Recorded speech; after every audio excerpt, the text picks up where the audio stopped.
Okay, we are recording. Good afternoon, everyone.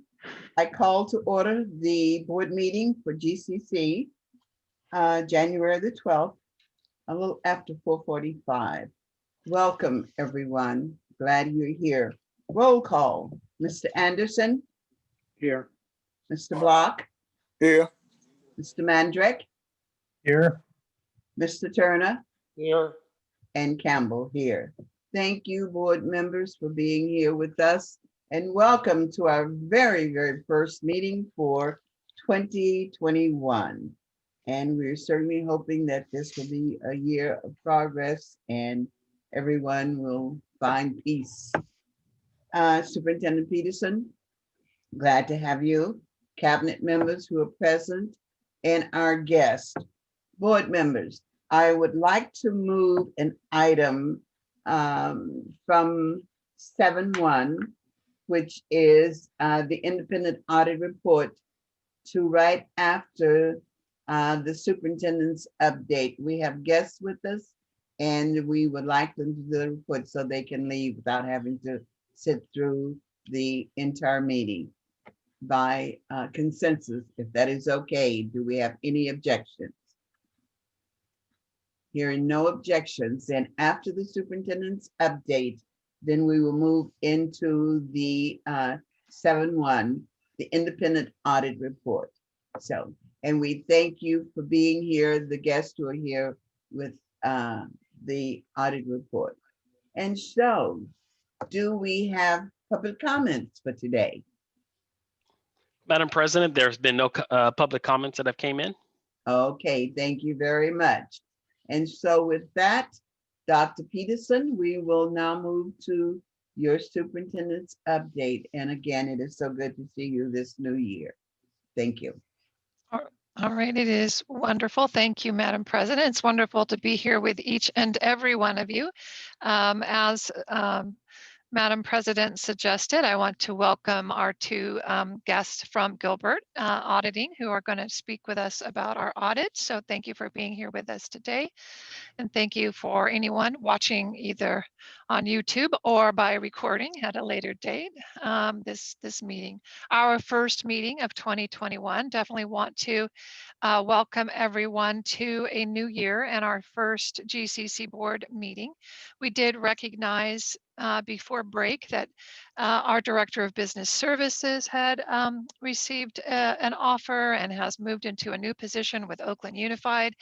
And then over the holidays, we also had another staff transition in that the secretary to the board, Blythe Contreras, also took another position, and Friday was her last day. We wish her all the very best. And so today I want to affirm that Ms. Ina Beck is serving in her stead, is stepping in and performing her duties for us and supporting the board today. Thank you, Ms. Ina. Also, you may have noticed when you pulled up your agenda on Friday that it looks a little different. And I think we forgot to give everyone an update that we've actually been, I think, in almost a 6-month process of moving from what used to be called Agenda Online to their new product that's called Gamut. It's just looks a little different. So if you need any help or assistance in finding things, understanding things, please just reach out and let us know. Ina has been to those trainings. She can be a great support to you, Jason as well. So I also want to acknowledge the elephant in the room a bit, in the sense that we had hoped that 2021 would open with a little less crises and drama than it did for everyone. Certainly the raging statistics around the pandemic, the amount of loss of life, the loss of economic harm, as well as the recent events at the US Capitol. They have created quite a sense of unrest and anxiety and concern in everyone, including within the GCC. Just want to confirm that we're all doing the best we can to take care of ourselves and each other through these difficult times. And I know that we will come through, and we will help our students and our families come through these things as well. Want to update you on COVID-19. We've actually heard today some news that Newsom You may have read it in the paper just moments ago. Newsom is lifting the stay-at-home order for the greater Sacramento region, which includes Sacramento and Yolo, our 2 counties, and 11 other counties. It has not been officially noted yet, although Phil Cerna has announced it as well, saying that we will go back to our purple as opposed to full stay-at-home order.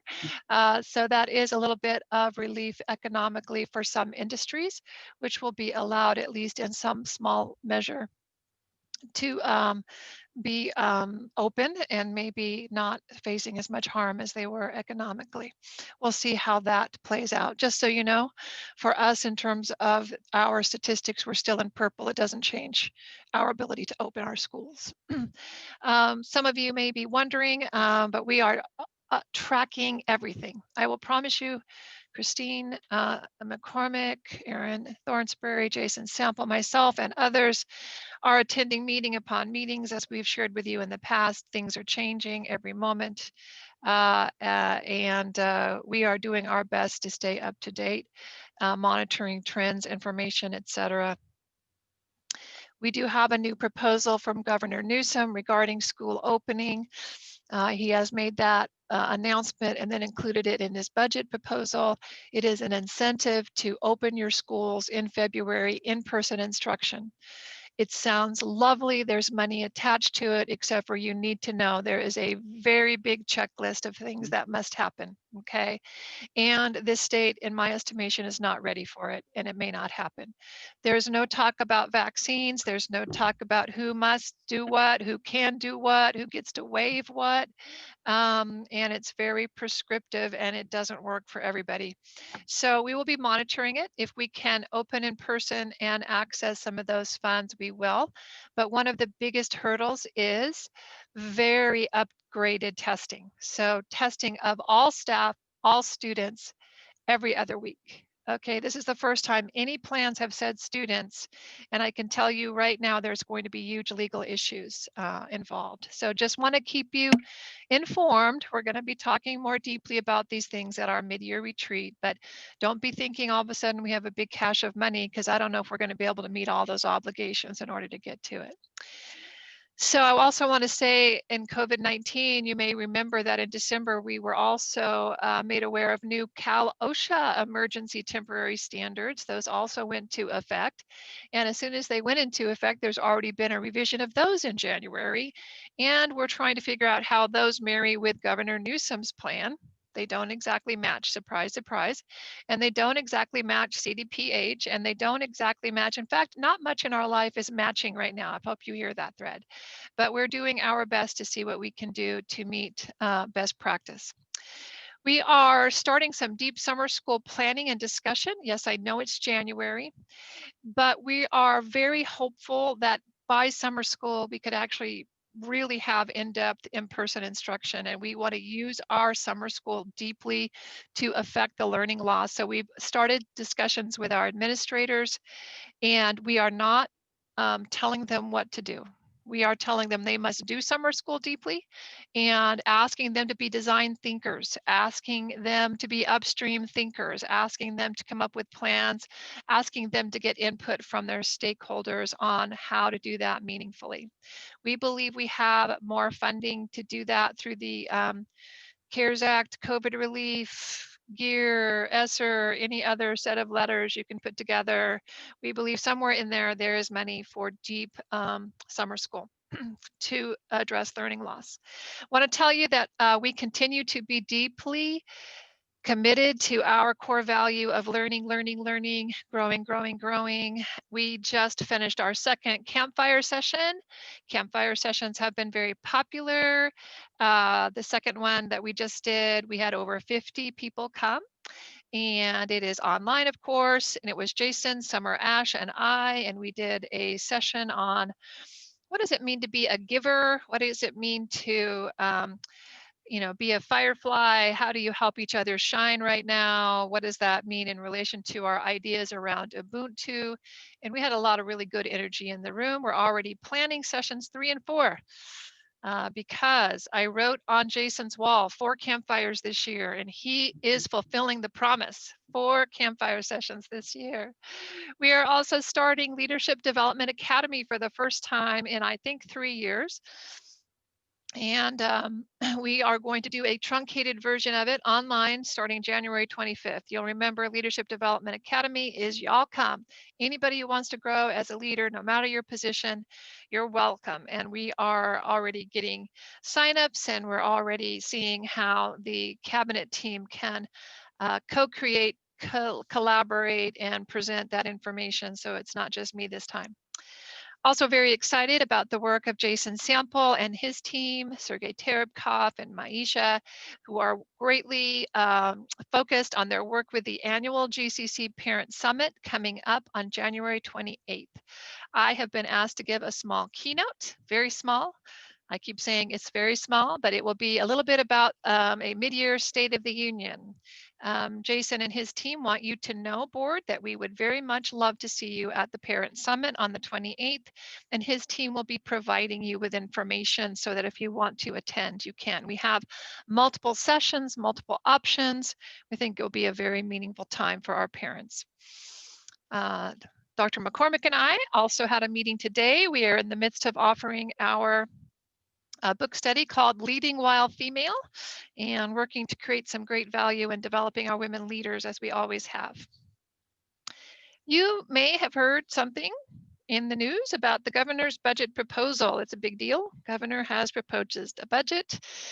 It is, remember that the way that the process works is January is a proposal, then there are many hours of negotiation, and then there are many revisions, and then finally in June we get something that maybe has something like January.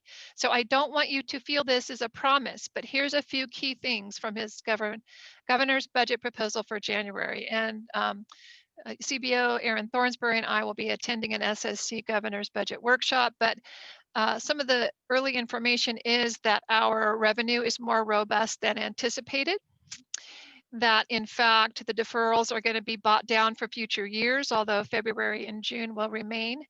The out years we will not have deferrals, that we are getting significantly more federal dollars in all those letters I just described to you, ESSER, GEAR, COVID, 19, all that good stuff, CFR, you name it, all the letters, more money. And all that money is still focused on learning loss, mitigation, and managing this pandemic. And they are also proposing to extend the spending timeline to May 31st for those dollars. It was 12/30 before. Also, we talked about the governor's Safe School opening plan. He's actually asking for $450 per ADA if you can meet all those wonderful guidelines to incentivize you to open up in February. There is also in this budget a trigger to put $3 billion more in the rainy day fund for schools. COLA is being reinstated for current year and next year. So 231 for current year, 2.31 and 1.5 for next year. So that's approximately 3.84% in COLA. They are saying right now, no hold harmless for ADA. This is a big one that's being debated by everybody across the state because they still want another year of hold harmless. But districts, as you may know, always get another year of hold harmless. It's charters that won't get a hold harmless, right?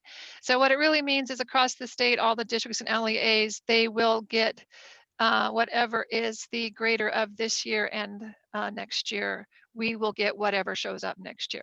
Okay, so we are not being proposed to get any sort of relief.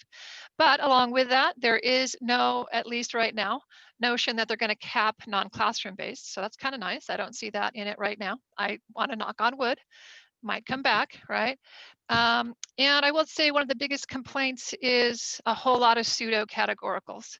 Supposedly we've moved away from categoricals. All our money is supposed to go in the local control funding and given to everybody. But in fact, there's a lot of things like teacher professional development, credentialing information, some early childhood education money. So there's a little bit of kind of a return to let's create more categoricals going on. So at least to start with, it is better information than we've had in the past and that we thought we were looking at this year. Out years don't look as well, but Mr. Business has assured me that in February, when we have our mid-year retreat, he will give you so much more information than I have currently given you, with so much more depth and expertise than I can share with you. And then you can ask him all the questions that you want to ask. We continue to regularly attend AXA's legislative updates on these things, as well as vaccines, which we haven't talked about and we know nothing about and has not been shared with us, but somehow that's part of this plan, but it has not been addressed. Testing and other things are also a part of those discussions.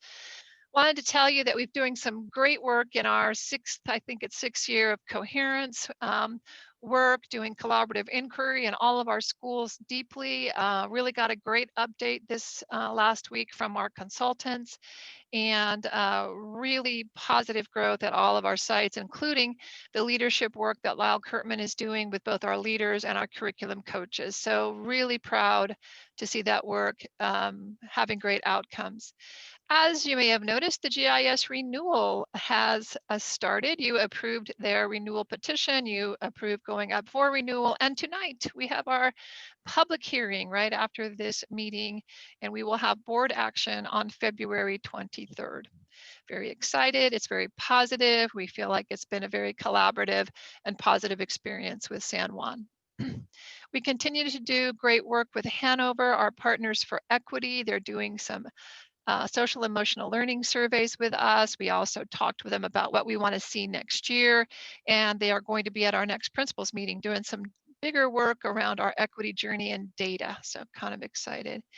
And then we also want to tell you that Cabinet has been really creating a solid team more than ever in my 18 years. The Cabinet has really coalesced as a team.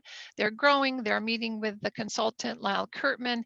They're working on their personal excellence plans, their team plans, and I just want to affirm the team because you have an amazing Cabinet that's working very hard during these times to hold our school to a high level during difficult times.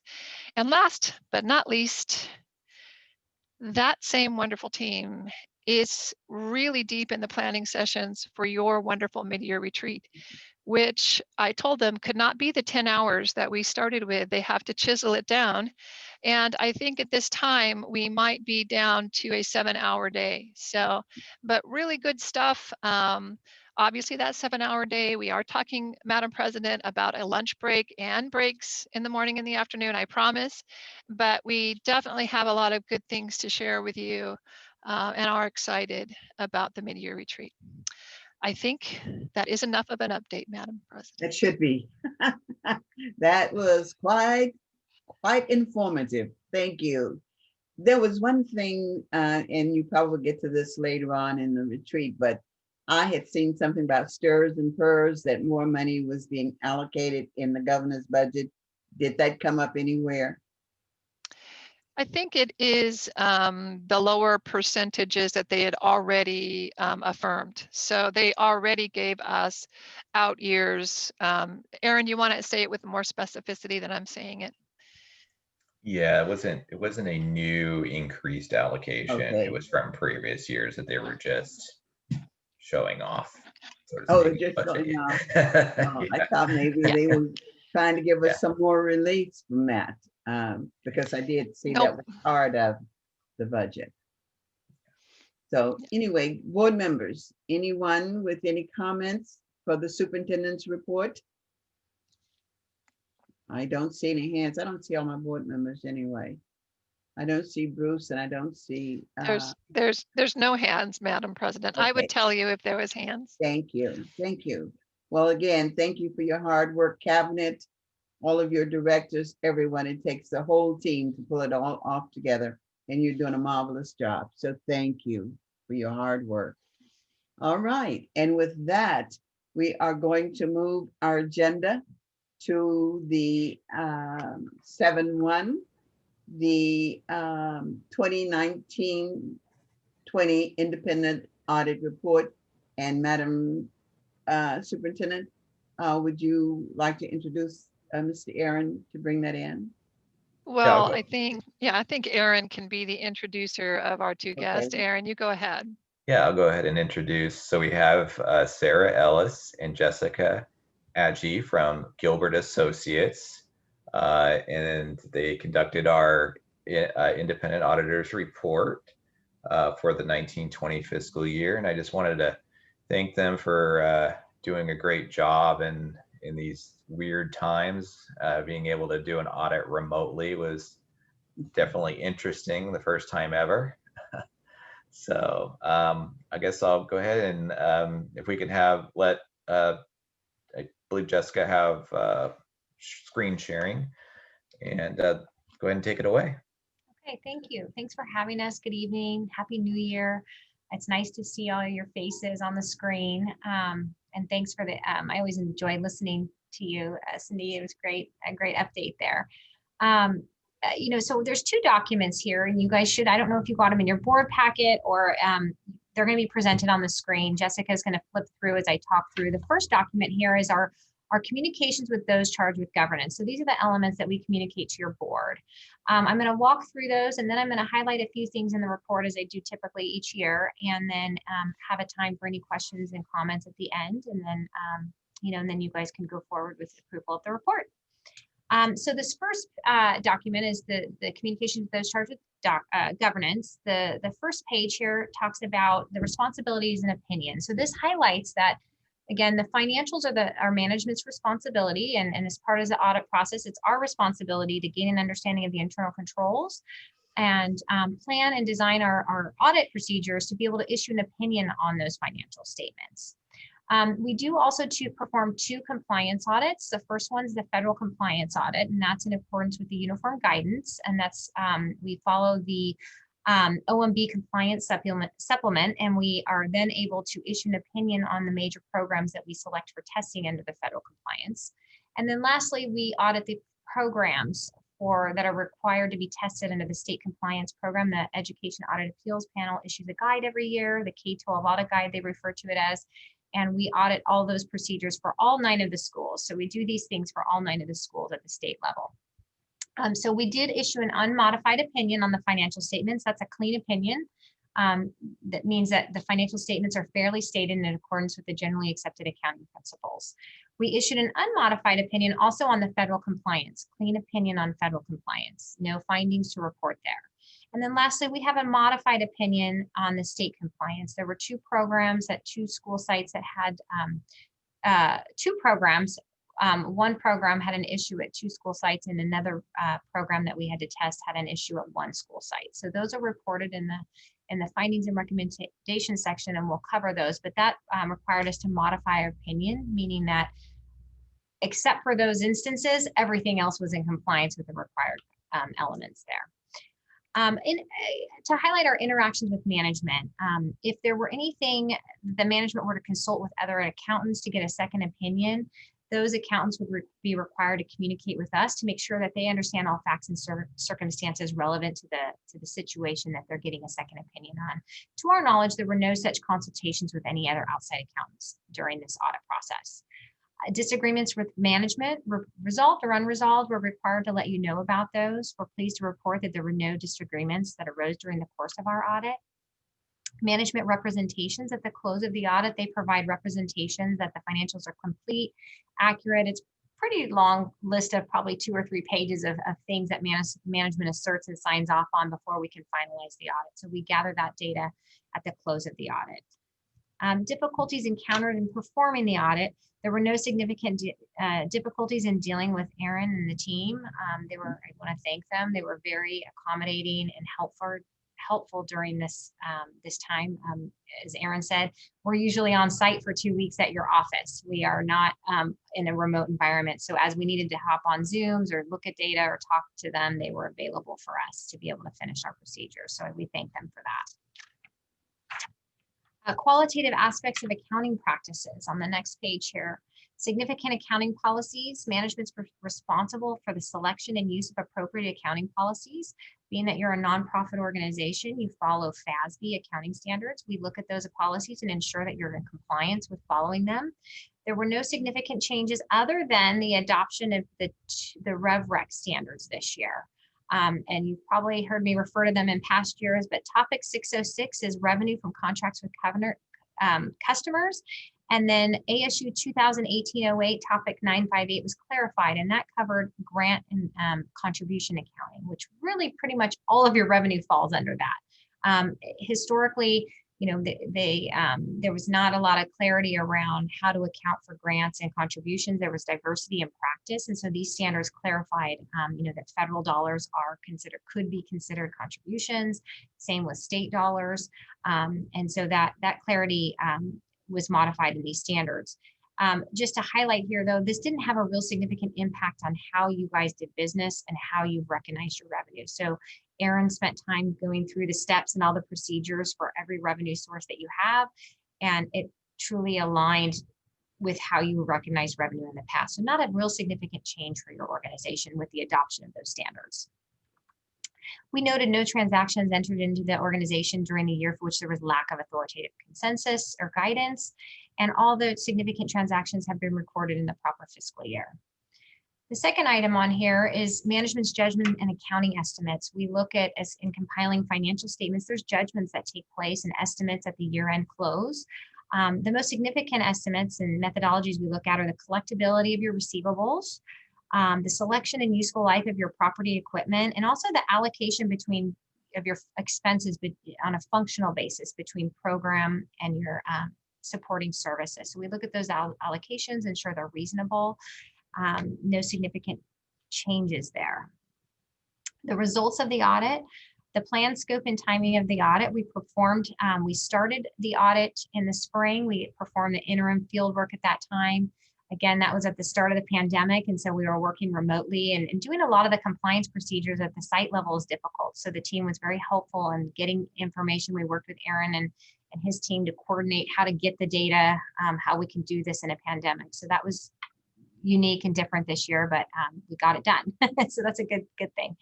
And then we started the year-end field work in November, and we issued the final report before Christmas this year. Of course, that you always have that December 15th deadline in our minds, and we've always worked towards that December 15th deadline. The state, due to COVID and all that the pandemic entailed, modified the reporting deadlines to March 31st this year. So you're well in advance of those final deadlines, but certainly a little later than your normal December 15th cutoff. Significant adjustments, the next part is other audit findings or issues. We do, you know, this highlights if there were anything that were that we encountered with management that were contingency on hiring us.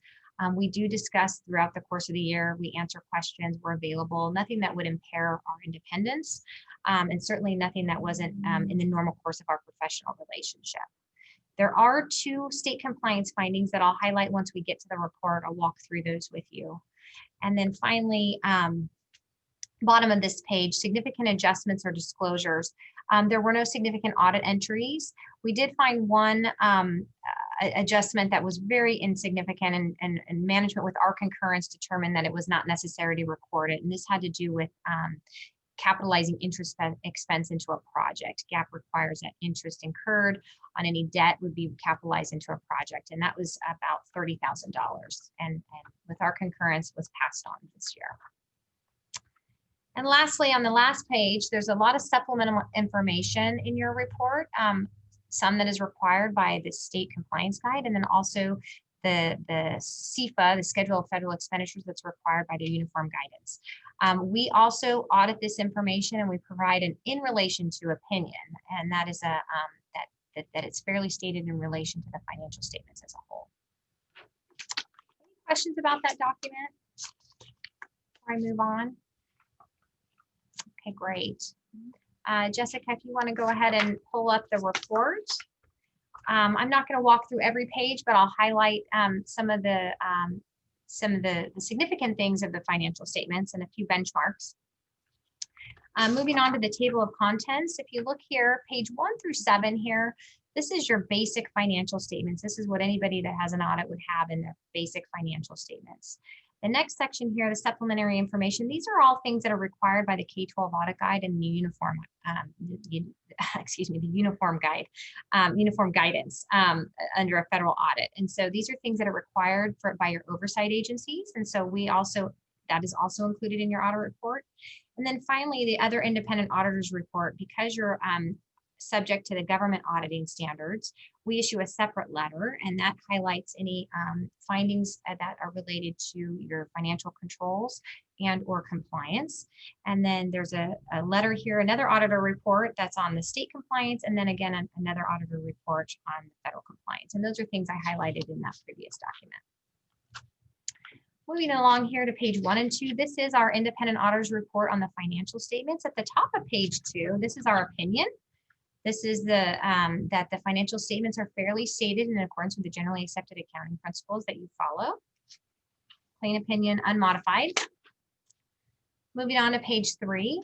This is your statement of financial position. These are the assets that you have as of June 30, the liabilities that you owe, and then what's left over is your net assets. And the two things I want to highlight on here is we typically look at your, your current ratio, your current assets to your current liabilities, and a benchmark is to have 1.5 times, 1.5 times assets to your liabilities, and Gateway has 4.5, so very healthy financial position there of your assets.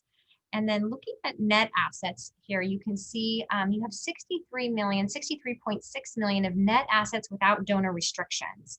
And the thing I like to highlight here is what really are your liquid reserves. At the end of the day, after you've paid all your obligations, what's left over? What are your reserves? What are available to you? We take that 63.6, we take out the prepaids and deposits and the property and equipment net of any related debt, and you've got 27.9 million of liquid reserves. And the benchmark here really is, at the district level and the school world, they want to see that you have a 3% reserve. And depending on the school size, and you guys have a 46% reserve, and that's 46% of your expenses. So very healthy reserve there. In the nonprofit world, we like to see a 3 to 6 month reserve for nonprofits.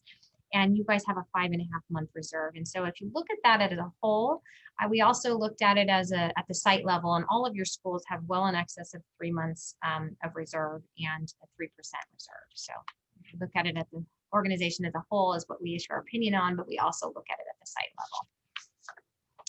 Moving on to page 4, this is your statement of activities. This is the revenue that you earned for the year and the expenses that you've incurred and what is left over.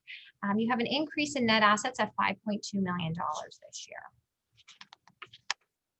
Page 5, this is your statement of functional expenses. And this was a new schedule that is now part of your basic financial statements as of, I think, last year. There was a reporting model change. This used to be supplementary information and is now part of your basic financial statements, but it shows your natural classification of expenses, your salaries and all the natural expenses that you incur. And then it shows it by your function, which is your program services and your supporting services. And so we look at those allocations done by management and how those are reflected and ensure that they're reasonable, classified for the functional basis. I want to highlight here, you have 86% of your expenses are in program services. Benchmark is to have we typically see between 70 and 80%. So you're above that, which is good. And that means you have 86 cents on the dollar going to your programs. Okay, page 6 is your statement of cash flows. Sorry, my light here is turning off in the office. Okay, and then page 7 is the start of your notes to the financial statements. Note 1 and 2, these are your operations and significant accounting policies. Not a lot of changes there except for the adoption of, on page 9, you'll see the disclosure of the adoption of those 2 new revenue recognition standards. I want to highlight here also the leases standard is changing, and that will be effective actually with COVID. The FASB pushed that out 1 more year, so that will be effective for your June 30, 2023 fiscal year. So 2022, 2023, you'll have to adopt that accounting standard. And what that is right now your operating leases are shown as a disclosure of what your commitment is on operating leases. You will now have to record your leases on your your statement of financial position. That asset, that right to use that asset, and that long-term obligation will be reflected on your financial statements. So just highlighting there that that's upcoming. Moving along, I'm not going to go through every page here. I'm only going to highlight some of the significant changes. If you move with me to page 18, there's additional footnote this year about risks and uncertainties, and the AICPA recommended that all organizations include this. This just highlights that we're in the middle of a pandemic.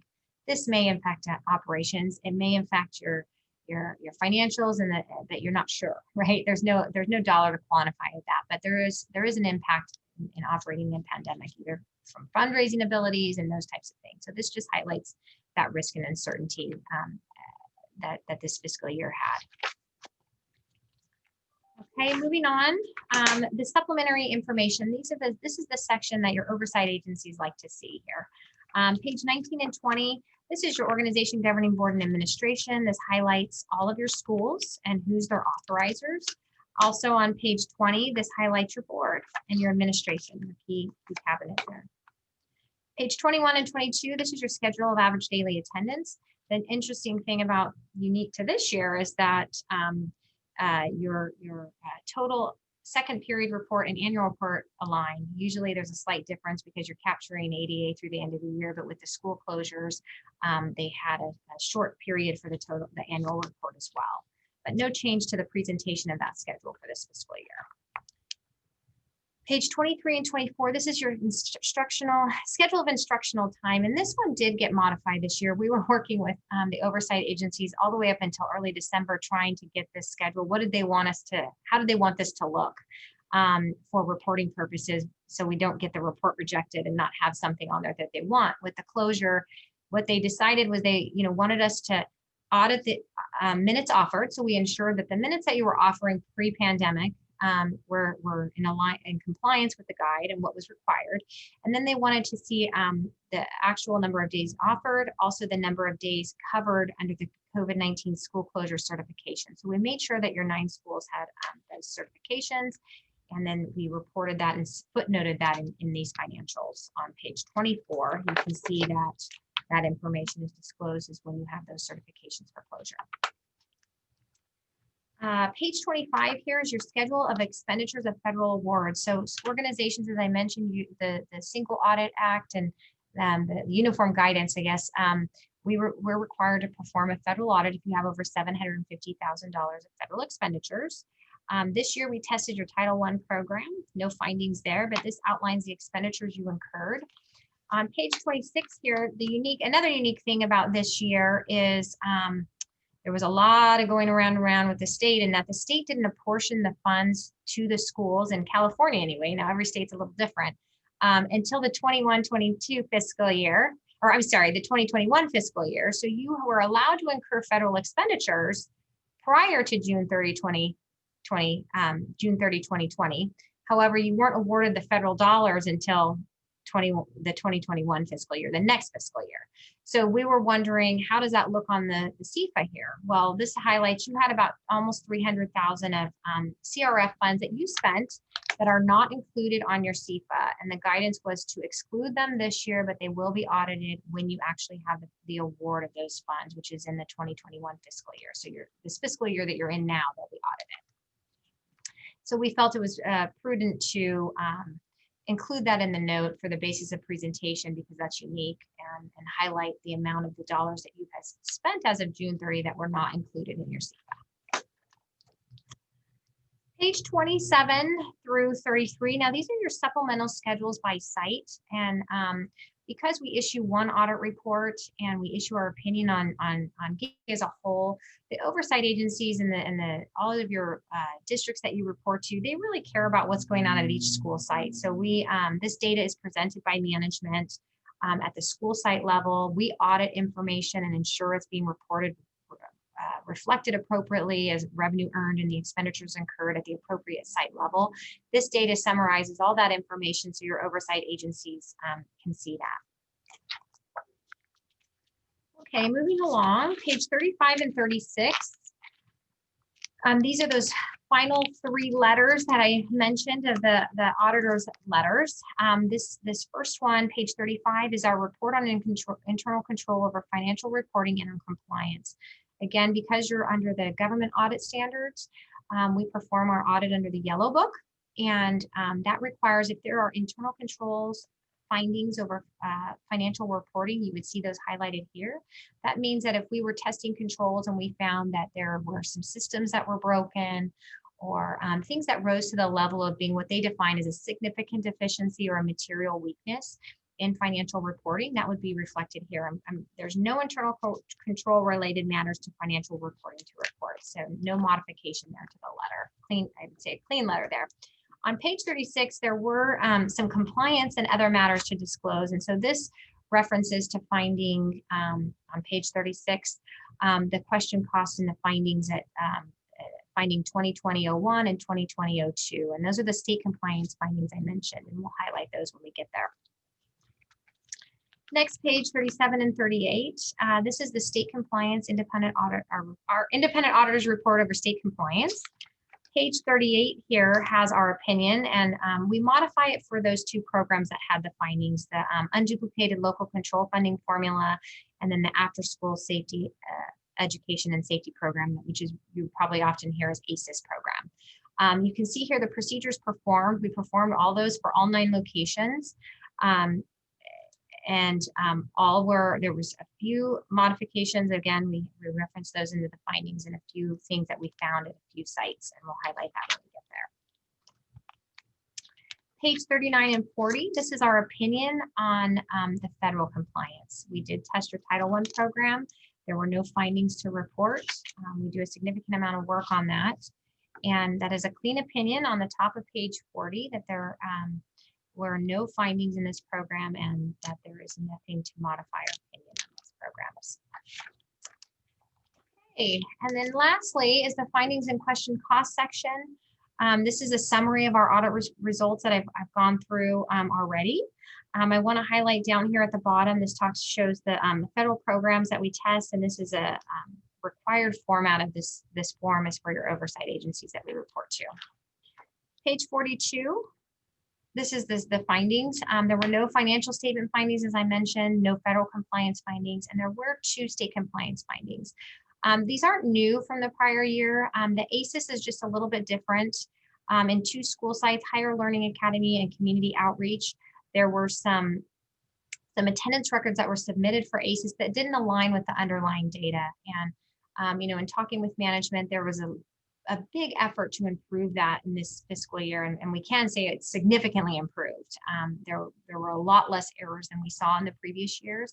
Management has a corrective action plan in here that they've included as required to report on what they're going to change. And I think part of it is it was a very manual system, and they're going to implement an online platform for this ACES program to help with less human error.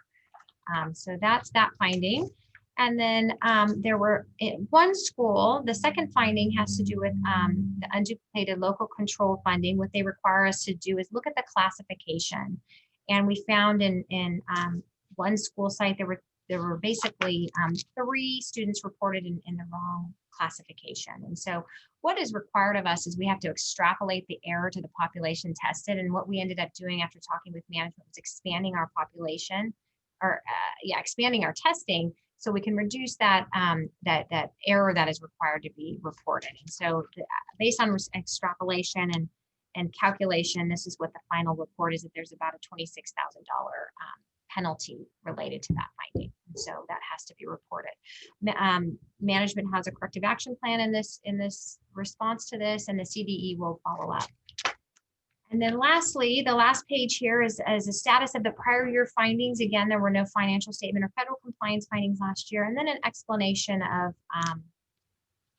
the status of the ACES finding, the LCFF finding, and then last year you also had another finding in the expenditure of education protection account. We didn't have a repeat finding on that this year. So any questions about that? I know I moved quickly through that, but certainly if you have any questions, please let me know. If Erin, if you have anything you'd like to add. Okay. Thank you so much. Thank you for your report, board members. Okay, I saw a hand. Jack had his hands, yes. Okay. Erin, I want to say congratulations to you and your staff. I can't even imagine how you were able to pull this off, given the, the distance, the virtual audit report. So that's really my question. How do you transfer the documents back and forth?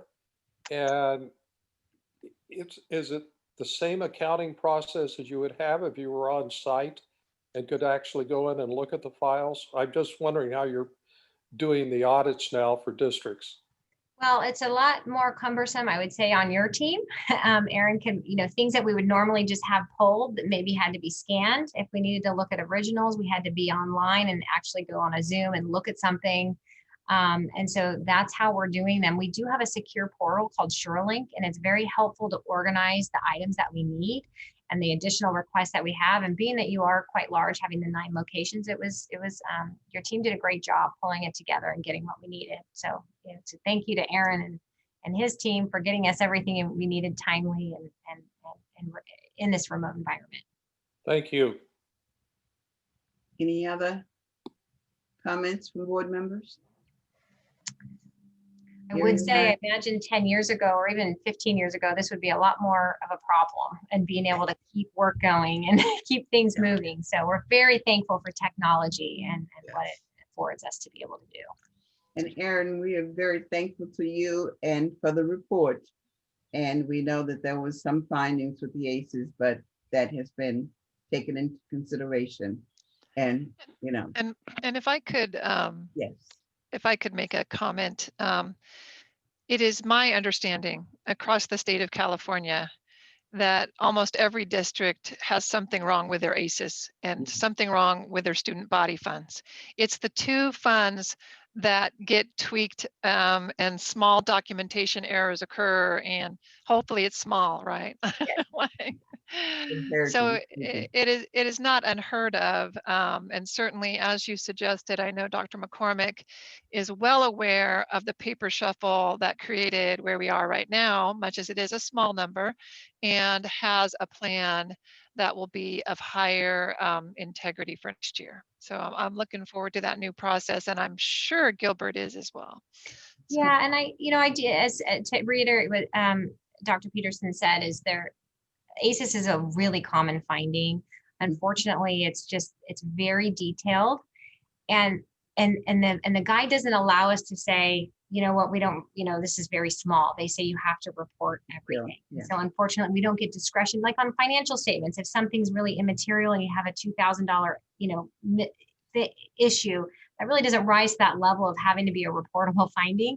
Unfortunately, with state compliance, it's black and white in some of these procedures. It's, did you find something?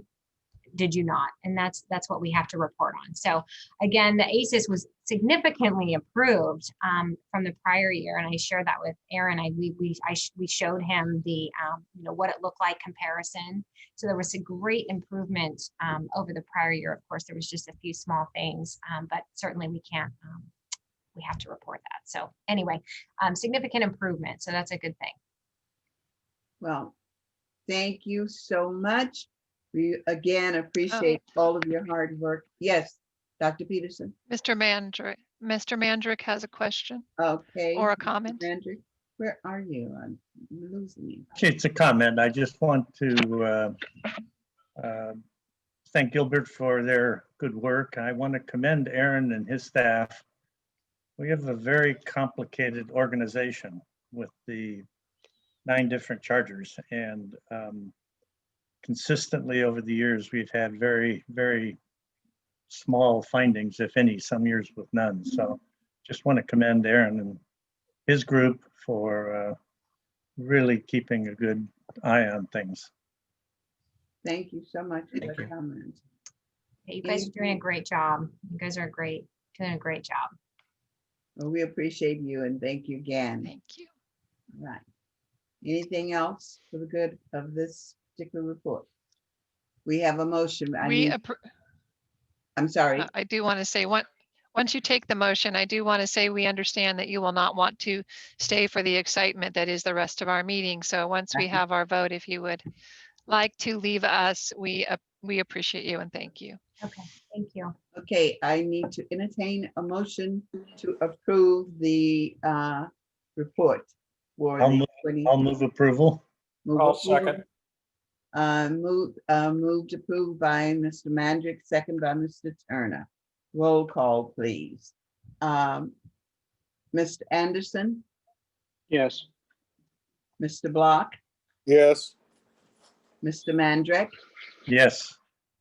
Mr. Turner, Yes. Campbell, yes. Unanimously approved. And thank you again with our acclamations. Thank you. Thank you. Have a great evening, you guys. Thank you. Bye-bye. Be safe out Right. there. Take care. All right. And now we're moving on into our agenda. Item 4, study session, school reopening update. I think we've had some on it, but Dr. Peterson. Dr. McCormick and Deputy Superintendent Sample will lead this. So I don't know who's taking the point, but they're going to update you beyond what I told you. Oh, Yes, okay. I'll take the point and Dr. McCormick will step in and we will warn you that it's a very short update tonight. Good.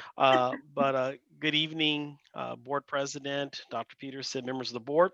Dr. McCormick and I just wanted to take this opportunity just to update you in terms of where we are with our school reopening plans. Prior to the break and after our last meeting, we both met with all of our principals just again to continue to have the conversation with them about their plans and the implementation of those plans. As Dr. Peterson shared earlier, just today, as I say, breaking news, we are obviously monitoring the modification within the stay-at-home order or the tier system, excuse me, for the Sacramento County area as we move back to our county tiers versus a statewide. And you know, we do continue to participate in both YOLO and Sacramento County public health meetings where we're staying on top of information that comes out regarding testing as well as other things that would impact our plans. And with that being said, Dr. McCormick, is there anything you want to add? The only thing I would add is we have been allowed even in before the order changed today to serve our high need population in small groups. And I need to affirm all of our schools for their time and attention to finding ways to do that with all the rules and requirements to make sure that we are supporting those students who need us the most, who need that extra little push that they wouldn't necessarily get with just being on distance learning. Okay. Okay, Board with that members, being said, that is our report. If you have any questions. any questions, board members? And like I say, in our retreat, I'm sure we will hear much more about success of students and applications and what have you, as Mark indicated earlier. Anything else, board members? Hearing none, seeing no hands, we will move on to item 5, review information, record retention policy, and information item. Anyone for that? Dr. Peterson? I'm sorry, can you repeat that? The records retention policy, information item. Yes, thank you. Okay. I'm sorry, I was already on consent. I'm like, why is Lily asking me about consent? Yes, the records retention policy is just for review and information. It is a best practice policy. What we have found is that we have varying degrees in varying locations, understanding of how many pieces of paper we need to keep versus what can be kept digitally and for how long, and we're trying to get our arms around it. Dr. McCormick has worked with Chief Business Official Aaron Thornsberry because many of those different pieces of paper and files and such are business related. And they have used the CASBO guidelines, which are quite extensive, along with some local school district policies as best practice. And they have come up with the policy that you see before you right now and are presenting it to you for review. But if you have questions beyond the thimble I just shared with you, it is Dr. McCormick who has been in the details, in the muck, so to speak. All right.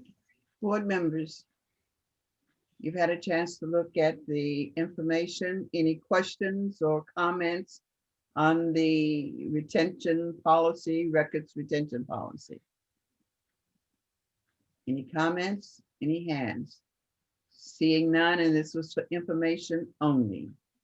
You not should an see item. it, yeah, you should see it at our next meeting. We're trying to move to whenever possible. Sometimes time does not let us, but whenever possible, giving you a chance to review a policy and then come Good. back and approve it at the next meeting. So Dr. McCormick can, of course, answer further questions at the next meeting as well, if you would like.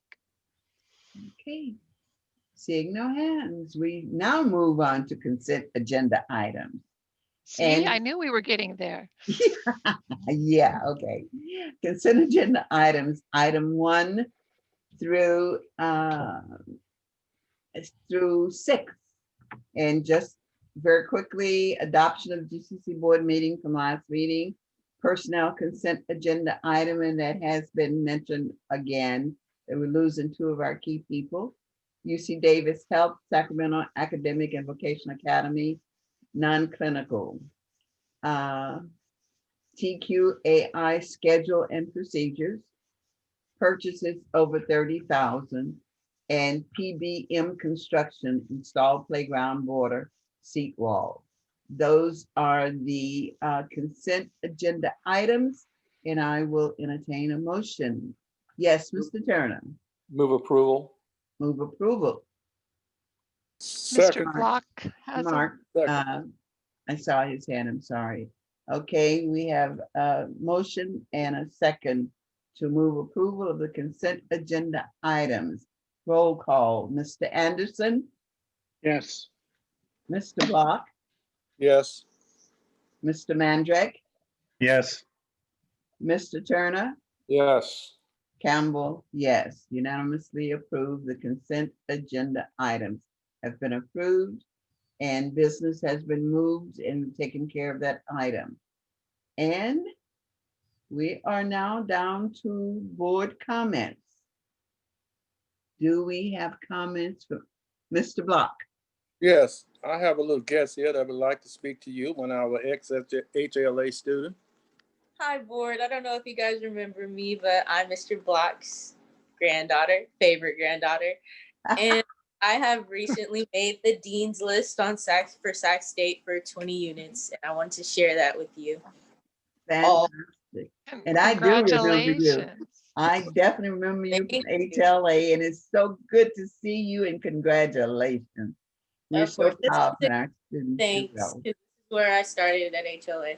Yes, I know. I know. We are very proud when our students do well. Thank you for giving us that information. Thank you, Mr. Block.